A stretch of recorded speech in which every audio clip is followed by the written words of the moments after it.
जय श्री राम दोस्तों। आपने सभी को ये तो कहते सुना ही होगा कि सब भगवान की मर्जी से होता है, भगवान की मर्जी को कौन जाने। तो अगर सब भगवान की मर्जी से होता है तो फिर पाप का भागी कौन है, इंसान या भगवान? हर धर्म में यही कहा जाता है कि जो भी होता है वह ईश्वर की मर्जी से होता है। दुनिया में एक पत्ता भी उसकी मर्जी के बिना नहीं हिल सकता। ऐसे में यह सवाल अक्सर हमें सबके अंदर आता है कि क्या हम जो भी करते हैं, अच्छा या बुरा, सब भगवान की मर्जी से होता है? अगर हाँ, तो फिर लोग पाप क्यों करते हैं? क्या भगवान उनसे जबरदस्ती करवाते हैं? और अगर हम भगवान की मर्जी के हिसाब से पाप कर रहे हैं तो हमें सजा क्यों मिलेगी? यह तो ईश्वर को मिलनी चाहिए। तो दोस्तों, ये सवाल निराधार भी नहीं है। एक आम सामान्य इंसान के दिमाग में यह सवाल आना बेहद स्वाभाविक है, लेकिन इसका जवाब एक बेहद गहरे रहस्य के पीछे छिपा है, जिसे आज हम कहानियों और शास्त्रों के हिसाब से समझेंगे। इसका जवाब जानने के लिए हमें ईश्वर को समझना होगा। हम ईश्वर को साकार और निराकार के रूप में पूजते हैं। साकार यानी कि जो किसी अवतार या रूप में हमारे साथ रह सकते हैं, या निराकार जो किसी खास रूप में नहीं बंधे। तो दोस्तों, कहानी शुरू करने से पहले अगर आपने चैनल को सब्सक्राइब नहीं किया तो चैनल को सब्सक्राइब जरूर करें। कुछ मानते हैं कि ईश्वर एक चेतना है, जो परम ब्रह्म है, जो चेतना स्वरूप में हम सब के अंदर है। वास्तविकता तो यही है कि हम भगवान को किसी भी रूप में मान सकते हैं, क्योंकि यह हमारी अपनी इच्छा, आस्था और मान्यता पर निर्भर करता है। इसलिए यह सवाल कि भगवान की मर्जी के बिना कुछ भी नहीं होता, तो फिर गलत कर्म हमसे ईश्वर क्यों कराते हैं, यह हर ईश्वर की अवधारणा के बाद ही बना रहेगा।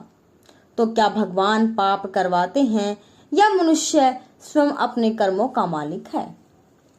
यह सवाल आसान लगता है, लेकिन इसके अंदर छिपा दर्शन बेहद गहरा है। चलिए पहले इसे एक कहानी के हिसाब से समझते हैं। यह कहानी शुरू होती है एक गांव से, जहां एक पथिक यात्रा पर निकला था। धूप बहुत तेज थी और रास्ते में एक पुराना बरगद का पेड़ था। वह राहगीर पेड़ के नीचे बैठकर बोला, हे भगवान, अगर मेरी हर श्वास, हर कदम आपके ही हाथों में है तो फिर मैं अपने कर्मों के लिए कैसे जिम्मेदार हूँ? जैसे ही उसने यह कहा, पेड़ के नीचे से एक बूढ़ा साधु निकल कर आया। साधु मुस्कुरा कर बोला, बेटा, क्या तुम अपनी इस छाया को देख रहे हो? वह राहगीर बोला, हाँ महाराज, यह तो मेरी छाया है, जो हमेशा मेरे साथ चलती है। साधु बोला, छाया तुम्हारे चलने से ही चलती है। अगर तुम दाईं ओर जाने का निर्णय करोगे तो छाया दाईं ओर ही जाएगी, और अगर तुम बाईं ओर जाओगे तो यह बाईं ओर ही जाएगी। लेकिन क्या छाया तुम्हें मजबूर कर सकती है कि तुम किस दिशा में जाओ? वह राहगीर बोला, नहीं महाराज, निर्णय तो मेरा है। जवाब में साधु बोले, बस ऐसे ही भगवान तुम्हें जीवन देते हैं, परिस्थितियां देते हैं, अवसर देते हैं, परंतु निर्णय तुम्हारा होता है। यह कहानी सामान्य लग सकती है, लेकिन इसका संदेश बेहद विशाल है। इसका अर्थ है कि भगवान की मर्जी से दुनिया भर की वो सारी चीजें हो रही हैं जो हमारे नियंत्रण से बाहर हैं, जैसे सूर्य का उगना, धरती का घूमना, चांद सितारों का होना, समुद्र का मचलना। यह सब ईश्वर की मर्जी से होता है। हम चाह कर भी सूरज को ढक नहीं सकते, समुद्र को सुखा नहीं सकते, धरती का रोटेशन रोक नहीं सकते। पूरी सृष्टि को चलायमान रखने के लिए ईश्वर ने इन सब चीजों को, कंट्रोल को अपने हाथों में रखा है। लेकिन हम कैसा कर्म करेंगे इसका फैसला हम खुद ले सकें, इसलिए उन्होंने इच्छा शक्ति दी है, जिसे हम फ्री विल के तौर पर जानते हैं। हमारी अपनी तर्क शक्ति है जिसके आधार पर हमें खुद फैसला करना होता है कि हम कैसा कर्म करेंगे। बहुत से लोग भगवान की इच्छा का गलत अर्थ समझ लेते हैं। भगवान की इच्छा का मतलब जबरदस्ती नहीं होता, बल्कि इसका मतलब होता है प्रकृति के नियम, कर्मों का फल, जीवन की परिस्थितियां, संयोग और अवसर। भगवान ढांचा देते हैं, लेकिन उसमें चलना हमारा काम है। यह बिल्कुल वैसे ही है जैसे एक टीचर परीक्षा का पेपर देता है, लेकिन उत्तर लिखना छात्र का कार्य होता है। अगर छात्र गलती करता है, क्या उसका दोष अध्यापक का है? नहीं। अगर भगवान कर्म भी स्वयं हमसे करा रहे होते तो फिर पूरी दुनिया एक फिक्स पैटर्न पर चल रही होती, सब कुछ रोबोटिक सा होता। इसलिए हमें खुद यह समझ दी गई है कि हम अपने हिसाब से चीजें करें, लेकिन उसका जो भी फल होगा, अच्छा या बुरा, वो हमारे हाथ में नहीं होगा। इसे लेकर गीता में श्री कृष्ण ने साफ कहा है। भगवान कृष्ण अर्जुन से कहते हैं, कर्म करने का अधिकार तुम्हारे पास है, परिणाम मेरे हाथ में है। इसका अर्थ क्या है? कृष्ण कहते हैं कि निर्णय मनुष्य का है कि वह क्या करना चाहता है, लेकिन फल उसे प्रकृति के नियम अनुसार ही मिलता है। अगर भगवान ही गलत कर्म करवाते तो फिर वह पाप पुण्य की बात ही क्यों करते? फिर तो कोई अपराधी दोषी कहलाता ही नहीं। गीता में ही श्री कृष्ण ने कहा है, मैं हर जीव के अंदर बैठा हूँ, परंतु उसके कर्म उसकी खुद की इच्छा से होते हैं। यानी भगवान साधन देते हैं, इच्छा और कर्म मनुष्य के ही हैं। इसे एक और कथा के जरिए समझते हैं। एक गांव में एक चोर था। उसने ठान लिया कि भाई आज रात वो मंदिर की तिजोरी तोड़ेगा। रात में वह मंदिर के पीछे जाकर छुप जाता है, लेकिन जैसे ही तिजोरी खोलने लगा, पीछे से पुजारी की आवाज आई, अरे कौन है? चोर भाग गया। उसने मन में सोचा, भगवान ने ही मुझे रोका, शायद वो नहीं चाहते कि मैं गलत काम करूं। अगली रात भी चोर आया, फिर कोई ना कोई संयोग हो गया और वह चोरी ना कर पाया। चोर को लगा भगवान उसे चोरी करने ही नहीं देते। तीसरी रात उसने कहा, अगर भगवान की मर्जी नहीं होगी तो मैं आज भी पकड़ा जाऊंगा, वरना चोरी सफल होगी। सब भगवान की इच्छा है। उसने तिजोरी तोड़ दी और इस बार कोई नहीं आया। वह चोरी करके निकल गया, लेकिन अगले दिन वह पकड़ा गया और अदालत में उसने कहा, मैंने चोरी अपनी मर्जी से नहीं की, भगवान की मर्जी से कही। जज हंसकर बोला, अगर भगवान की मर्जी चोरी करवाना होता तो वह पहले 2 दिन में ही क्यों रोकते? उन्होंने तुम्हें मौका दिया था कि तुम गलत रास्ता छोड़ दो, लेकिन तुमने फिर भी गलत रास्ता चुना। भगवान अवसर देते हैं, निर्णय तुम लेते हो और परिणाम प्रकृति देती है।